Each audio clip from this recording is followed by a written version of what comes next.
નમસ્કાર દર્શક મિત્રો, આજના મુખ્ય અને અગત્યના સમાચાર વિશે ફટાફટ જાણી લઈએ તે પહેલાં જો તમે અમારી ચેનલમાં નવા હોય અને હજી સુધી સબસ્ક્રાઇબ ના કરી હોય તો સબસ્ક્રાઇબ કરી લેજો. આંબાલાલ પટેલની વધુ એક નવી આગાહી. ગુજરાતના ખેડૂતો માટે ફરીવાર માઠા સમાચાર સામે આવ્યા છે. આંબાલાલ પટેલની આગાહી મુજબ રાજ્યમાં ફરીવાર ખેડૂતોની મહેનત પર કમોસમી વરસાદથી પાણી ફેરવી શકશે. રાજ્યમાં ફરી કમોસમી વરસાદની હવામાન નિષ્ણાત આંબાલાલ પટેલની આગાહી કરી છે. આજથી 3 દિવસ સુધી અરબ સાગરમાં વરસાદી સિસ્ટમ બની રહી છે, જેને સીધી અસર ગુજરાતના વાતાવરણમાં જોવા મળશે.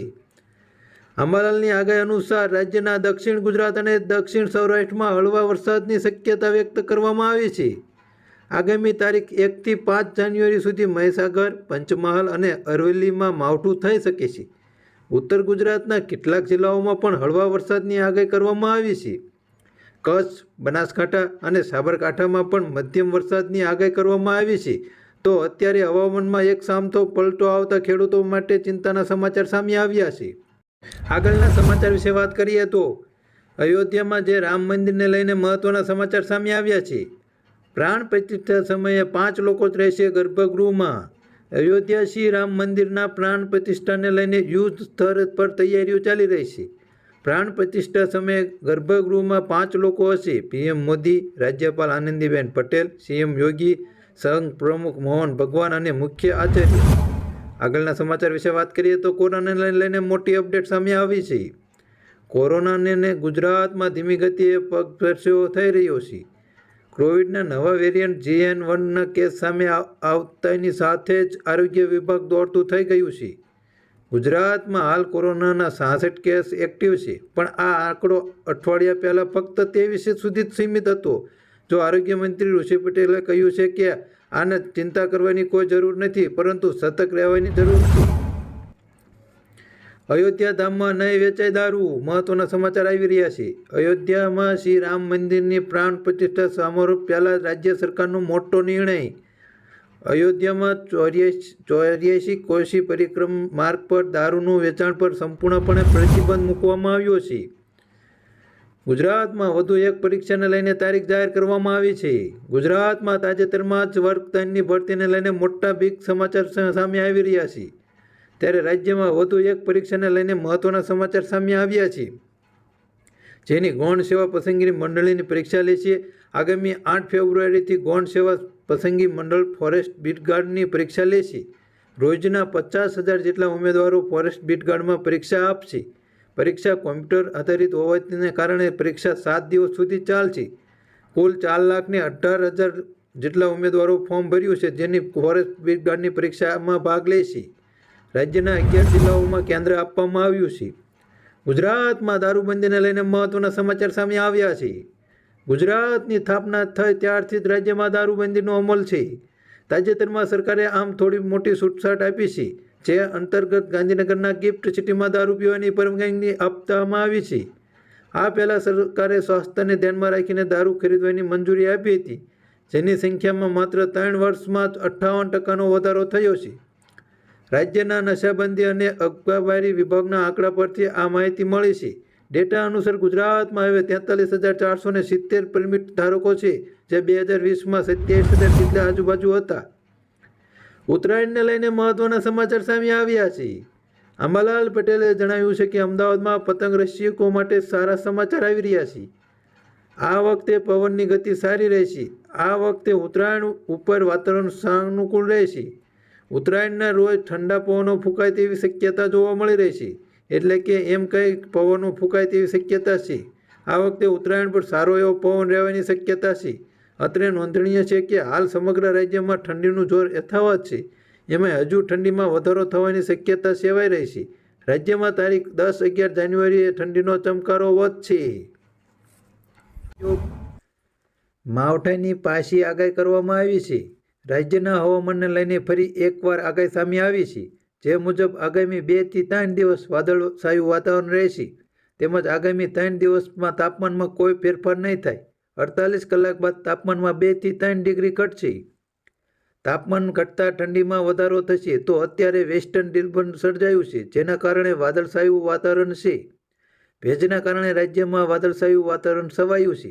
નલિયામાં તાપમાન 10.8 ડિગ્રી નોંધાયું છે, જ્યારે અમદાવાદમાં તાપમાન 18 ડિગ્રી નોંધાયું છે.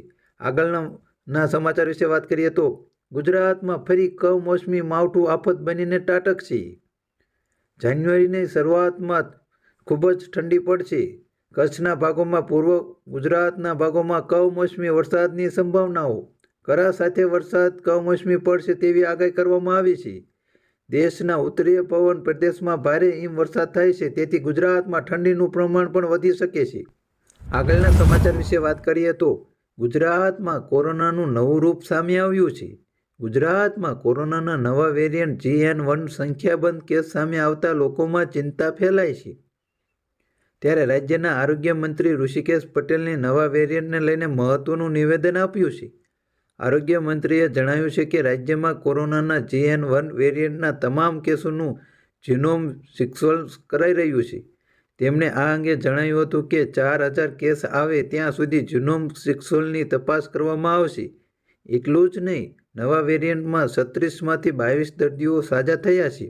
વધુમાં ઋષિકેશ પટેલે જણાવ્યું હતું કે 14 કેસ હાલ ઓક્સિજન ઉપર રાખવામાં આવ્યા છે, પરંતુ હાલ કોરોના કોઈ ખાસ ચિંતાજનક નથી. ગુજરાતમાં દારૂની છૂટ મળશે કે નહીં? ગાંધીનગરના ગિફ્ટ સિટીમાં દારૂની છૂટ આપતા બાદ સમગ્ર રાજ્યમાં દારૂ પીવાની છૂટ ચર્ચાને જોર પકડ્યું છે. તેવામાં રાજ્ય સરકારના પ્રવક્તા જણાવ્યું છે કે કોરડા, સાપુતારા અને સ્ટેચ્યુ ઓફ યુનિટી જેવા વિસ્તારોમાં દારૂની છૂટ આપવા અંગે વિચાર થઈ રહ્યો છે. જે વિચારમાં વાત કરીએ તો ઉદ્યોગ અને પ્રવાસના મહત્વના સ્થળો પર દારૂની છૂટ અપાઈ શકે છે. મહત્વના સ્થળો પર દારૂની છૂટ અંગે સમય આવે ત્યારે નિર્ણય લેવામાં આવશે તેવી જાહેરાત રાજ્ય સરકારે કરી છે. હાલ કોઈ વિચાર નથી. આગળના સમાચાર વિશે વાત કરીએ તો સ્ટેચ્યુ ઓફ યુનિટી ઉપર પણ મળશે દારૂ. મહત્વના સમાચાર આવી રહ્યા છે. રાજ્યના પ્રવક્તા ઋષિકેશ પટેલનું નિવેદન આપ્યું છે. ઉદ્યોગને આગળ લઈ જવા માટે મહત્વનો નિર્ણય લેવામાં આવ્યો છે.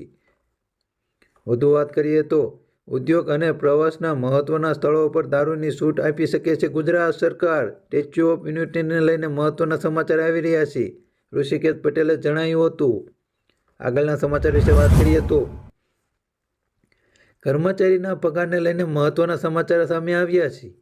રાજ્યના 25 લાખથી વધુ પરિવારોને આયાતકારીની સુવિધા પૂરી પાડવાનું ઉત્તમ કાર્ય કરી રહેલા ગુજરાત ST વિભાગના ફિક્સ પગારના કર્મચારીઓ માટે મહત્વનો પૂર્ણ નિર્ણય લેવામાં આવ્યો છે.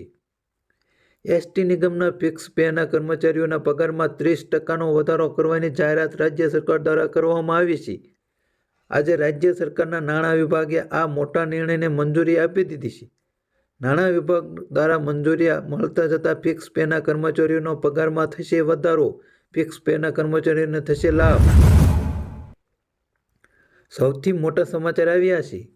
ગાંધીનગર ખાતે જાન્યુઆરીમાં વાઇબ્રન્ટ ગુજરાત ગ્લોબલ સમિટ યોજાઈ જઈ રહી છે, જેને લઈ ગાંધીનગરના કલેક્ટરે એક મહત્વનું જાહેરનામું બહાર પાડ્યું છે.